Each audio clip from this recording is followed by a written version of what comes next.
મજા આવે હોરન બનાવીને હાથ ધોઈ નાખ્યા છો હોરન વાળાએ. આ માણસના હોરન છે, વાહનના હોરન તો હજી હારા. પણ એ મજા છે, મેળામાં બધું હોય એને જ મેળો કહેવાય.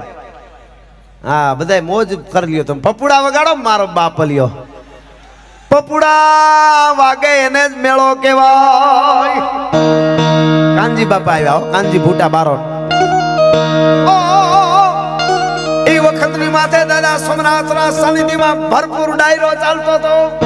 આખે આખો પોલીસ પરિવાર, વહીવટી તંત્ર, મીડિયા વાળા, ટીવી વાળા બધા હતા. સોમનાથ ટ્રસ્ટ અને બધી આમ જનતા બેઠી હતી ને હકડે છાટ પારેટી બેહને દૂધની તર જામે એવો ડાયરો જામેલો મારો બાપ. એમાં ધીરી ધીરી વાતું પછી વાતું, વાતું પછી વાતું. એમાં આ સૌરાષ્ટ્રનો ડાયરો કોઈ ચિંતા વાળું હોય નહીં. બાકી વીઆઈપી માણસ હોય તો કોઈ હવાની વાત આવે તો પોતાની પત્ની પાસે બેઠી હોય તે કોણી મારીને પૂછે કંચન દાંત કાઢશું કે નહીં.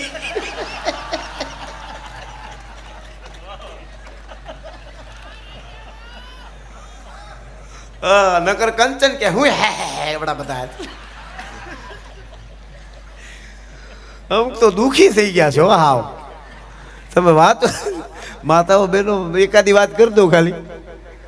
હા હા બેનો માળિયું હોય ને વ્રત એની ડિમાન્ડ બહુ હોય વહુ માટે. વહુ ભણેલો હોવી જોઈએ, ગણેલો હોવી જોઈએ, ડાય હોવી જોઈએ, રસોઈ બનાવી હોવી જોઈએ, આવી હોવી જોઈએ, આવી હોવી જોઈએ, એટલી બધી હોવી જોઈએ. હાહુની બહુ ડિમાન્ડ, વહુની કોઈ ડિમાન્ડ નહીં. એક જ ડિમાન્ડ, વહુ હાહુ ન હોવી જોઈએ,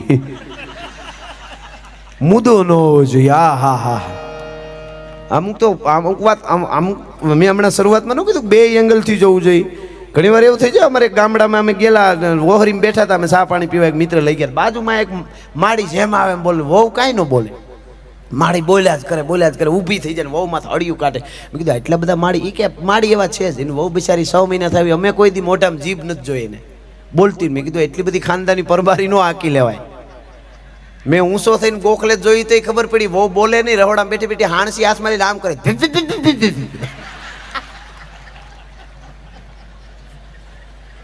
આ તો તમને એમ ન થાય કે મને હહાવતા ન આવડતું.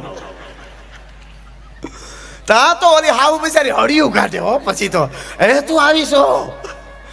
પણ વાહ પપુડા, વાહ પપુડા વાગ્યા કરશો.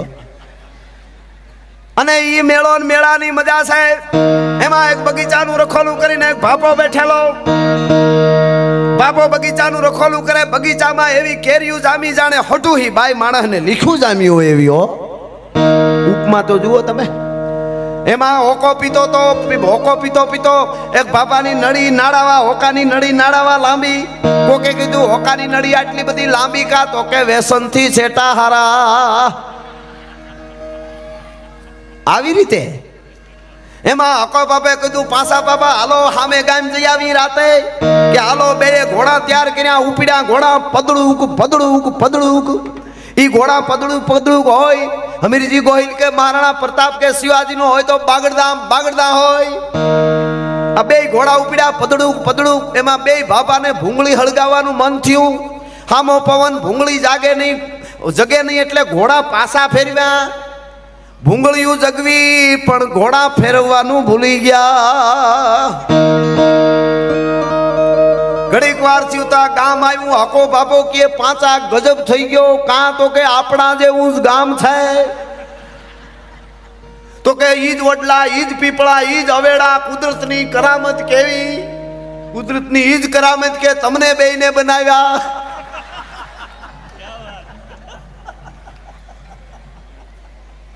ઈ થતા પાણી આરે આવ્યા. બાયુને જોઈ ગયા, ડોહિયુંને. બાપો હકો કે પાસા ગજબ. બાયુ આપણા જેવી છે. બાયુ કે ઘેરે ગુડાવ તમાર્યું છે. આની હવે કઈ વાર્તા કરવી? આ તો વિંધાય અણવિધા વનમાં ફરે. એમાં હકા બાપાને અફીણનું બંધાણ ને અફીણ ક્યાંય મળે નહીં ને ગાંડા જેવો થઈ ગયો. બહુ ગોઈતું અફીણ જડ્યું નહીં. વિચાર કર્યો કાળોતરો કરડાવીને મરી જવું થાય. એ વખતે અફીણના વ્યસન બહુ ભૂંડાવતા. કાળોતરો લાલચમાં મરે છે. એ કોકના છેલામાં હાથ નો નખાય. સાનો મનો વાહેથી આવી અને ઠેલામાં હાથ નાખ્યો, કાળો ત્રેડ નખ માર્યો, ચાવાળાનું ઢીમ ઢળી ગયું. તે દુણી કહેવત પડી ગઈ, કરમ વાંકા હોય તો કોથળી માંથી કરડે. આપણે જ્ઞાતિનું નામ નથી લેતા.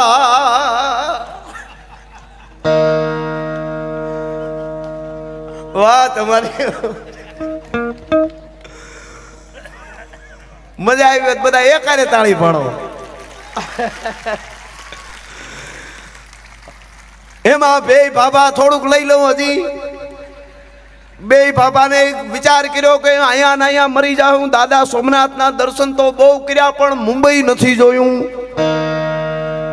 મુંબઈ પાણીમાં તરે છે હું સાંભળ્યું સાહેબ.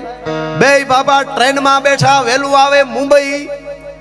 ઈ વખતની જૂની ટ્રેન મંડી હાલવા. ભકો કાકો ભૂખ દે, સકો કાકો સુખ દે, ભકો કાકો ભૂખ દે. ટ્રેનો એવી હતી. ઈ ટ્રેન થઈ હાલતી, વહેલું આવે મુંબઈ. બોરીવલી ઉતર્યા, ઉતરીને હાલતા ત્યાં અહીંયા હગા છે આપણા પણ એડ્રેસ જડે નહીં. એમાં એક બિલ્ડિંગ પાસે ઉભા રહ્યા, મોટું બિલ્ડિંગ, ઉપર હોસ્પિટલ. એમાં ઓલી લીફમાં કોક ગયું. એક લીફ હતી, ઈ લીફની માલિકો એક કોક ભાભો ગયો. ઘડીક વાર થયું તા લીફમાંથી એક જુવાન નીકળ્યો. હકો કે પાસા વિજ્ઞાને ગજબ કરી નાખ્યો. મુંબઈમાં જુવાન થવાના મશીન આવી ગયા છે કે હાલ આપણે જુવાન થાય તો કે નો જવાય. માંડવામાં વચન દીધા, ડોહિયુંને લઈ આવી.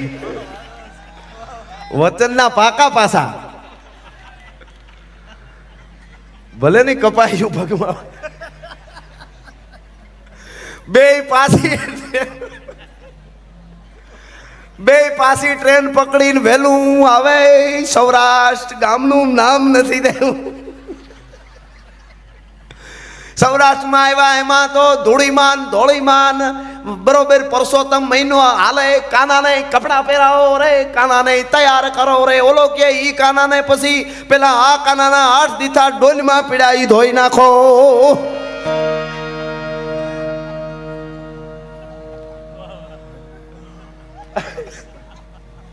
ડોહિયું ને તૈયાર કર્યું. ડોહિયું લહણના ગાંઠિયા જેવા અંબોડા વાળી તૈયાર થયું. અને બાબા ડોહિયું ભેળા થઈને ગયા. પાછું વેલું આવે બોરીવલી, ત્યાં ઉતર્યા. એનું ઈ બિલ્ડિંગ. ડોહિયું ને કીધું, બાપા તમારી યારે ફેર્યા સહી, અને તમે છેલ્લો ફેરો મોતનો આગળ હાલ્યું થયું, પણ આજ તમને આગળ કરવ્યું. જાઓ, પેલા તમે જુવાન થઈ આવો. બે ડોહિયું લીપમાં ગયું. લીપ વાળો ઉપર લઈ ગયો. ડોહિયું હોસ્પિટલમાં ઘુમરા મારે. બાબા વાટ જોતા હતા કે ડોહિયું કઈ આવી છે. એમાં બે નર્સ બેનું નીચે ઉતરી.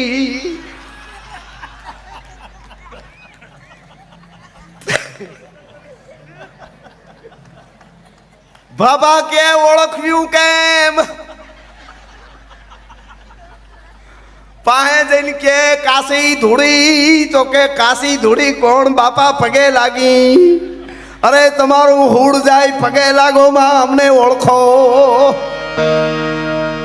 આપણા બાબા ક્યાંય પાસા નહોતા પીડા, પણ ન્યા ગોટાળે સીડ્યા. તો ઘડીક વાર મને એમ થયું કે કંઈક હળવું વાતાવરણ કરું, એની પણ એક મજા છે, પણ નિર્દોષ હાસ્યની પણ એક મજા હોય છે. હા, એવા વેણ ન કાઢીએ કોકના દિલમાં ઠેસ વાગે. પણ તમને ઓલી વાત અધૂરી રહી ગઈ. હું જે વાત કરતો હતો, એ રાજા છે, એને ઓલા બેન બોલાવ્યા. પાસે સાંભળજો, એ વાત સારી. બેને બોલાવ્યા, કીધું કે આ ઓલું ઓલા વગરનું ઓલું, પેલા તમે તુંબડું ઓલું કરતા હતા, એ શું છે બધું? એટલે ઓલાએ કીધું કે અમને માફ કરી દો, જે થવાનું નહીં. સાચું કયો તો તમને કાંઈ નહીં કહું, નકર દંડ કરીશ. મહારાજ એમ તો કે હા. એટલે કીધું ગીતો એવું હતું કે એક ડાયરામાં અમે ગયા હતા. ડાયરામાંથી આવી સહી મારી દીકરીને એમ કીધું કે ટેરમાં બહુ મીઠા હતા, એટલે મારી દીકરીને સંગીતમાં મજા આવી. વગાડવાળા બહુ સારું વગાડતા હતા, એટલે મારી દીકરીએ કીધું ટેરમાં મીઠા હતા કે બરોબર. પછી કડવું, તો મારી પત્નીને કડવા નામનું પદ આવે ને, ધીરાનું પદ હોય, નરસિંહ મહેતાનું પદ હોય. એને મારી પત્નીને કડવું એ પદ બહુ ગયું, એટલે કે કડવું મીઠું હતું. મેં કીધું તુંબડું મીઠું. એ વખતે ભજન તુંબડામાં ગાતા રામસગર. મેં એમ કીધું તુંબડું મીઠું. તો એ તો બરાબર, આ ઓલું નોલ્યા વગરનું એ તો કે એ તો તમે આવી સરળ ભાષા, તમે મારા રાજા હોવા છતાં જો પ્રજાની ભાષા એટલી સમજી ન શકતા હો. તો મારી દીકરીએ એમ કીધું કે માં આ તો ઓયલું લાગે, એટલે કે જનાવર લાગે છે. તો મારી પત્નીએ કીધું કે ના ના, તો પૂંછડું હોય ને, ઓયલું હોય તો ઓયલું હોય ને. મેં કીધું આ પૂંછડા વિનાનું જનાવર પ્રજાની ભાષાને નો સમજી શકે એ બીજું શું હોય ભલા માણસે, એવી વાત છે આ. કહેવાનો અર્થ મારો આ ડબરો એવો છે, આમાં હારું ન ભરો તો નરહું ભરાણું છે. એક છોકરો આયલો જતો હતો બજારમાં, અને એમાં એક બહુ મોટા સાહેબ બિલ્ડિંગ માંથી આટા મારે, પણ એનું શરીર એટલું જાડું બહુ મોટા ઓરડાવાળા સાહેબ, એટલું જાડું શરીર, આમ હાલે. હવે એ તો કુદરતી છે. ઓલો છોકરો જોઈ ગયો તો એને દાંત કાઢે મસ્કરીમાં. પણ હવે એવડો હોદો ને એવડા મોટા સાહેબ, એટલે એને મંત્રી સાહેબને તો કાંઈ કહેવાય નહીં. એટલે મંત્રી સાહેબે ને ખબર પડી કે અમારી મસ્કરીમાં દાંત કાઢે, એટલે માણસોને મોકલ્યા, ઓલાને લઈ આવો, અહીં પકડીને આવ્યા. મંત્રી સાહેબ માફ કરજો, એ કે શું દાંત કાઢતો હતો? મારી મસ્કરીમાં ને હું જાડો છું એટલે. ના ના સાહેબ ભૂલ થઈ ગઈ, માફ. નહીં, સાચું કે હું દાંત કાઢતો હતો, નકર તને માર્યા વગર નહીં મેલી, સાચું કે તો છોડી દઈશું. ખોટે એવું કીધું, છોડવાનો નહોતો. એટલે કીધું સાહેબ માફ કરજો, એ તો મને એવો વિચાર આવ્યો, કારણ કે સારું ન વિચારો ખરાબ વિચાર ભરાણા જ કરે. કે સાહેબ મને વિચાર આવ્યો કે તમારું આટલું જાડું શરીર અને આ મંત્રી સાહેબ ત્યાં ગુજરી ગયા હોય તો ઉતારવા કેમ? બોલો, આવું કહેવાય? મંત્રી સાહેબને આવું કહેવાય? મંત્રી સાહેબનો મગજ ગયો, આને જેલમાં નાખો, કે આના મા બાપે બુદ્ધિ જ નથી આપી આને, આવા નવા નવરા રખડે છે. મને મરી જવાનું કે એક તો માંડ હમણાં બીપીની ગોળી લઉં છું, જેલમાં પૂર્યો. એનો બાપ આવ્યો કે સાહેબ મારા દીકરાએ શું કર્યું, હું ગુનો? કે તમે એને જરા ખીખામણ હારી કાંઈક આપો, એને અકલ જેવો છાંટો છે કે નહીં. એ એમ કહેતો હતો હું આટા મારતો કે તમે ત્યાં ગુજરી ગયા તો ઉતારવા કેમ? આવું કહેવાય? તો કે સાહેબ એને બુદ્ધિ જેવો છાંટો નથી કે એટલી ખબર ન પડે, 2 કટકા કરીને ઉતાર લેવાય ને. એ કે આને નાખો, 2 ધોકા નાખીને નાખો જેલમાં આને. એ કે કટકા કરવાનું મને કહે? આ કાંઈ આવડા માણસને એમ કહેવાય? એને જેલમાં. એનો બાપો આવ્યો લાકડી હાથમાં કરતો. આપણા દેશી બાબા હું કેવો હોય, ઉધર ખાય ને તો આપણે એમ થાય બંધ થઈ ગઈ, પણ ઉપર ચડી ગઈ.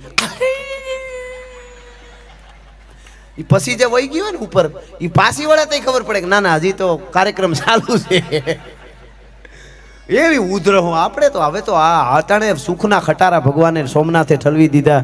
બાકી હારા માણસ ત્યાં જમણવાર હોય ને તો 2-3 દી પહેલા ખાવાનું બંધ કરી દેતા, નકર કે એવરેજ નહીં આવે. અને એ આપણા ગામડામાં આપણા એ ભાભલાઓ નહીં પણ ઓમ નિર્દોષ હતા. બાકી ભાભલાનો સોણનો કોઈક ડોક્ટર પાસે લઈ ગયા હો અને ઓલું ઓપરેશન કરવું હોય ને, કોઈ હુંગાડી દીધો હોય તો ઓપરેશન થઈ જાય ત્યાંથી ભાનમાં ન આવે.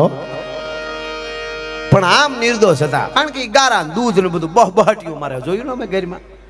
પણ આમ નિર્દોષ, અંદરથી ઉજળા બહુ. એટલે એનો બાપ, એટલે ભાભો આવ્યો એનો બાપ, એ કે મારો દીકરો ને એના દીકરાનો સાહેબ વાંખું. તો કે તમારા દીકરાનો દીકરો કે ગુજરી ગયા ઉતારવા કેમ? તમારો દીકરો કે કટકા કરીને ઉતાર લેવે, આવું બોલાય? તો કે ઈ બેને બુદ્ધિ હોય સાહેબ, આ ઉંમરે મારે ધક્કા થાય, નકર ઈ બેને એટલી ખબર ન પડે કે અહીંયા ત્યાં ઉપર જ ટાંડી મૂકી દેવાની હોય ને. પછી સાહેબે કીધું કે ઓલા બેને છોડી મૂકો, આ તો કંપની ફોલ્ટ છે, આમાં કઈ થાય એવું છે નહીં. કંપની ફોલ્ટ હોય ને તમે શું કરો? હા, પણ જેને જીવવું છે, જેને આનંદથી જીવવું, જેને જીવવું છે અને જીવવા દેવું છે, એને આ બધી વાતો લાગુ પડે છે.